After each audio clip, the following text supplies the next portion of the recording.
এই মুসাফাটুকু রাসূলুল্লাহ সাল্লাল্লাহু আলাইহি ওয়াসাল্লাম সাহাবায়ে কেরামদের মধ্যে প্রচলিত ছিল এবং সাহাবায়ে কেরামদের মধ্যে এর মধ্যে কেউ দ্বিমত পোষণ করেন নাই।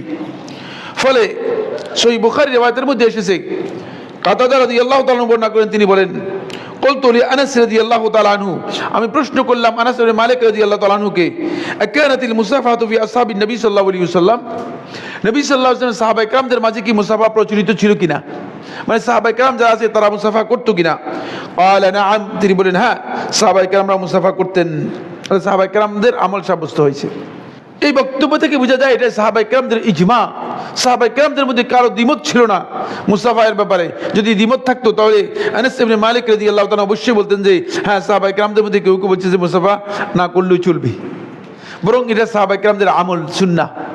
যেমনিভাবে মানে সাহাবায়ে কেরামদের আমল সাব্যস্ত হয়েছে, তেমনিভাবে আল্লাহ রাসূল সাল্লাল্লাহু আলাইহি ওয়াসাল্লামের কাছ থেকেও নির্দেশনা রয়েছে।